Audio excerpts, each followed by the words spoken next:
She told the entire party, "Don't worry about inviting Nathan.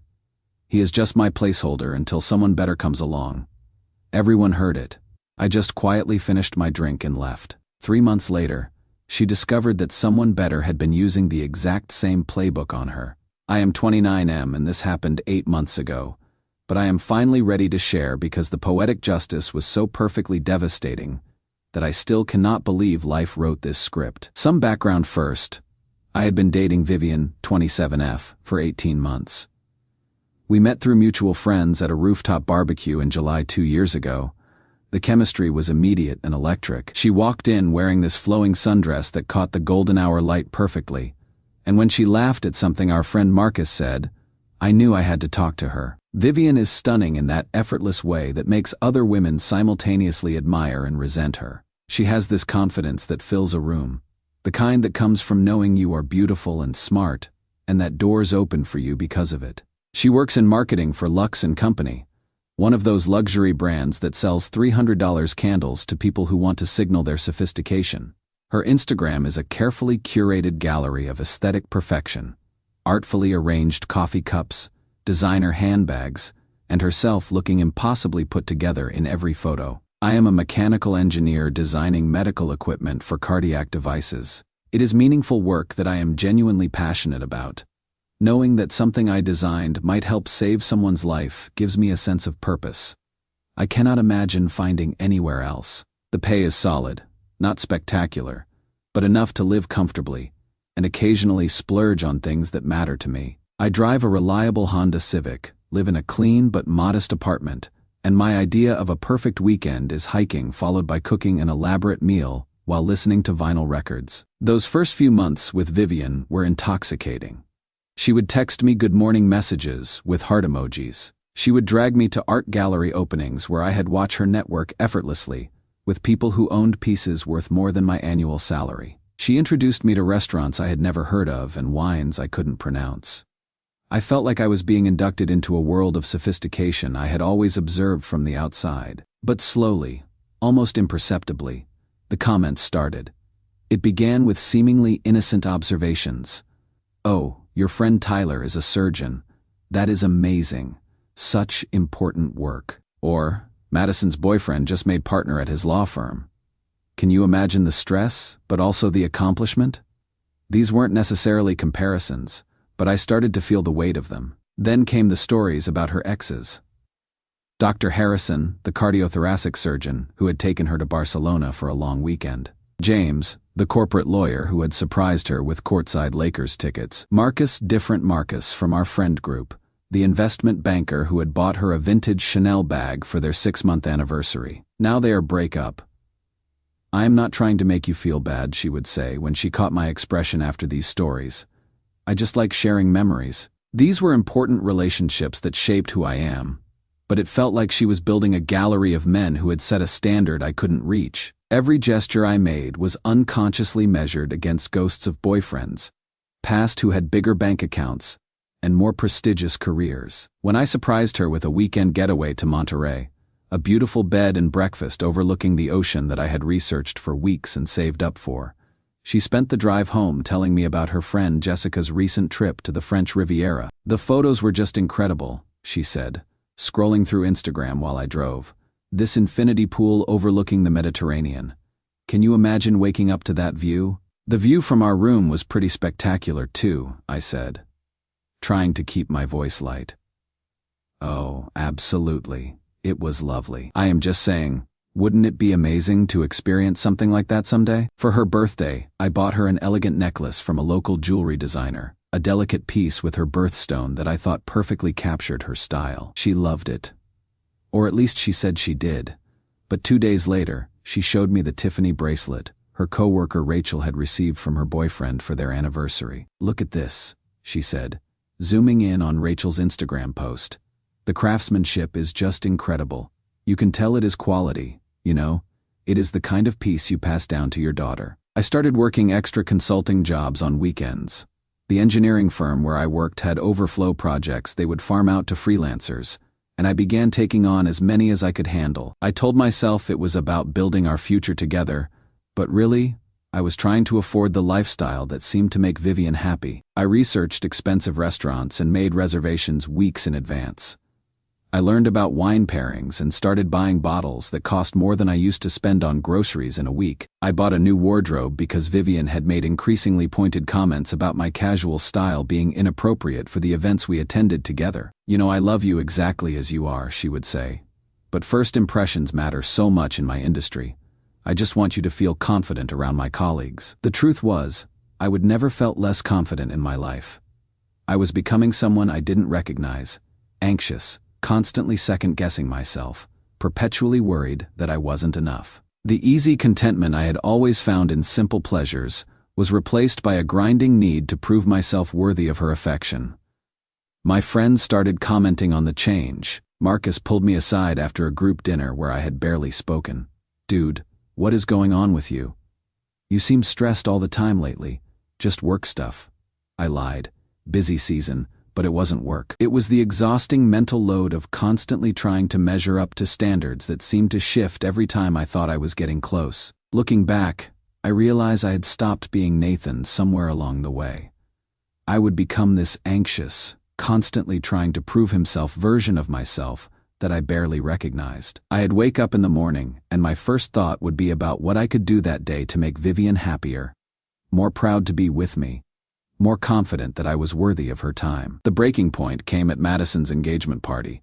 Madison had been one of Vivian's best friends since college, and her engagement to Derek was the social event of the season in their circle. The party was at Zenith, this upscale rooftop bar downtown with a view of the city skyline and craft cocktails that cost more than most people spend on lunch.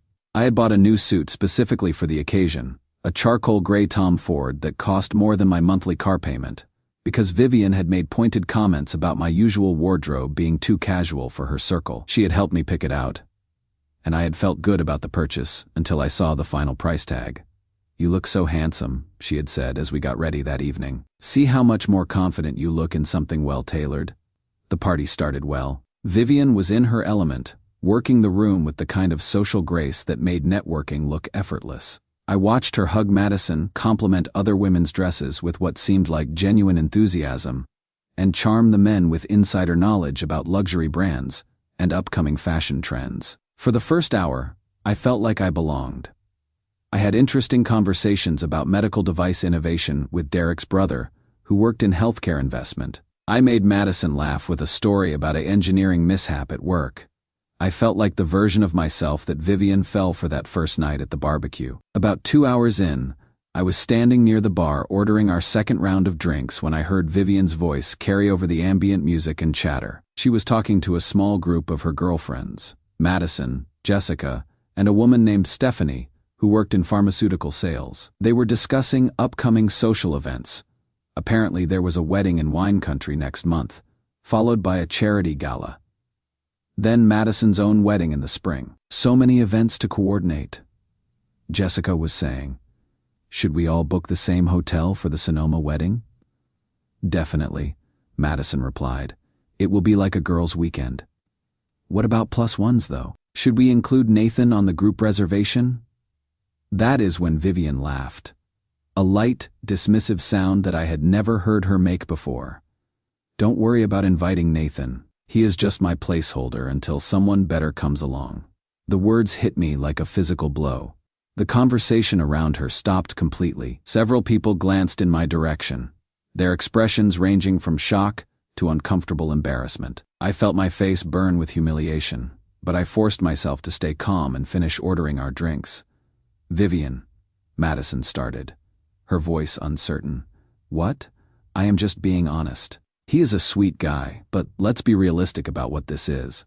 I took a deep breath, picked up both drinks, and walked back over to the group. My heart was pounding, but my hands were surprisingly steady. I handed Vivian her wine and smiled pleasantly at everyone. "Thanks for including me tonight, everyone. I hope you all have a wonderful rest of the evening." Then I looked directly at Vivian and said quietly, "I am going to head home. You can catch a ride with Madison, right?" She looked confused and annoyed, as if I was disrupting something important. "Nathan, we just got here. Don't be dramatic." "I am not being dramatic. I am being efficient. No point in a placeholder taking up space. I watched the realization hit her face as she understood that I had heard exactly what she said. But instead of looking embarrassed or apologetic, she just rolled her eyes like I was being unreasonable. "We will talk about this later," she said dismissively, already turning back to her friends. "No," I replied calmly. "We really will not." I left the party, drove home through the surprisingly light Friday night traffic, and spent the rest of the evening sitting on my couch, staring at the wall, trying to process what had just happened. The humiliation stung, but more than that, I felt a strange sense of clarity washing over me like cold water. For 18 months, I had been trying to be good enough for someone who saw me as temporary and disposable. I had been auditioning for a role in a play where I was never meant to be the leading man. Update 1 posted 3 weeks after the original Reddit. I wasn't planning to update so soon, but the response was overwhelming. Thank you to everyone who reached out. Many asked what happened after I left the party. So here is the aftermath. When Vivian got home around midnight, she tried to brush it off as a minor misunderstanding. I was reading a book I had abandoned months ago because she found fiction unproductive. "You completely overreacted," she said. "What I said was just girl talk. We say things we don't mean. If you didn't mean it, why did you say it? And why did everyone look shocked? They don't understand our relationship.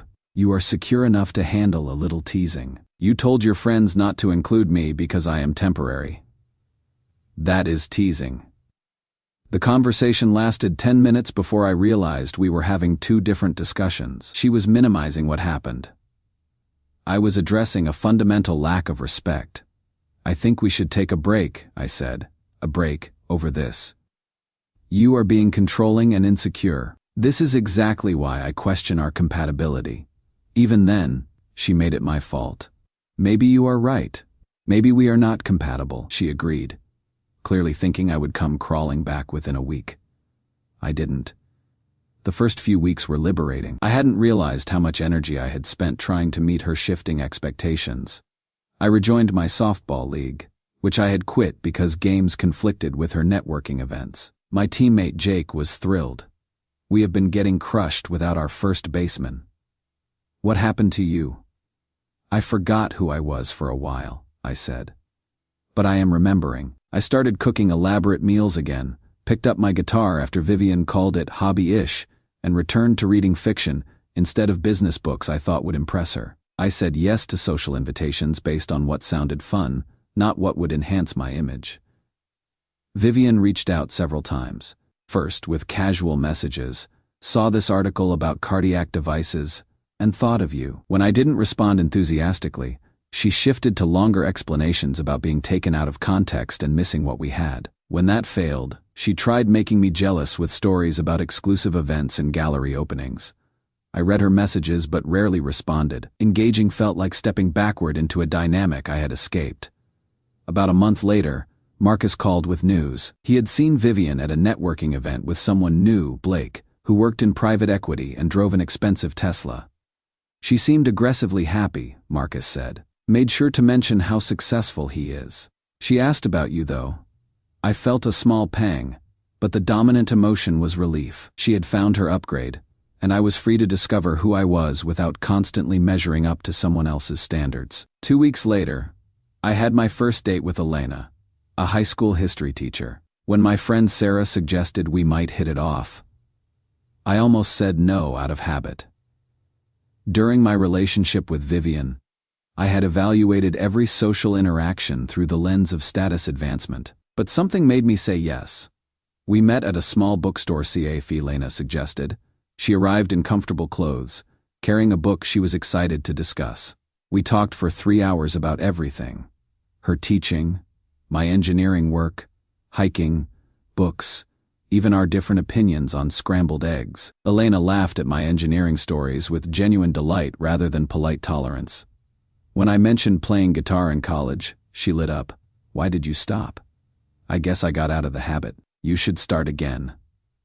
Life's too short not to do things that make you happy." Such a simple comment, but it highlighted something I had lost with Vivian, the idea that my happiness had value in itself, not just as it related to someone else's approval. When Elena said she should head home to prepare lessons, I realized I hadn't checked my phone once. I hadn't worried about saying the right thing or making the right impression. I had just been myself. And somehow, that was enough. Walking home, I felt something I hadn't experienced in almost 2 years. Genuine excitement about getting to know someone better, with no anxiety about whether I was worthy of their attention. Update 2 Reddit. You are not going to believe the update I have for you.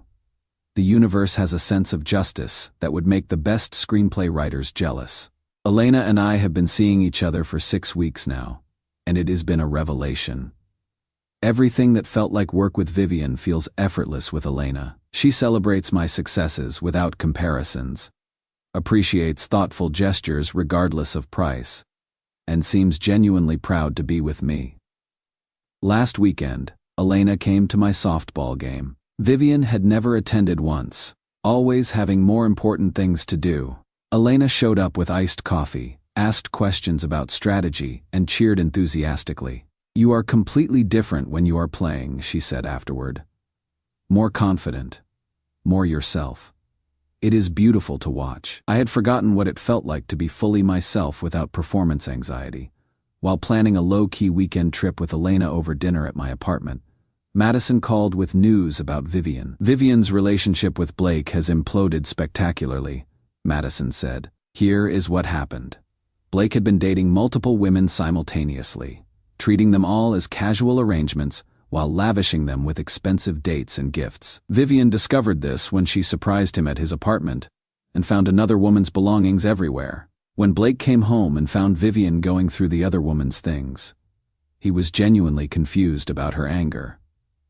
"I never said we were exclusive," he told her. "I have been very clear I am not looking for anything serious." When Vivian demanded to know why he had been taking her on romantic trips if he wasn't serious, Blake delivered the killing blow.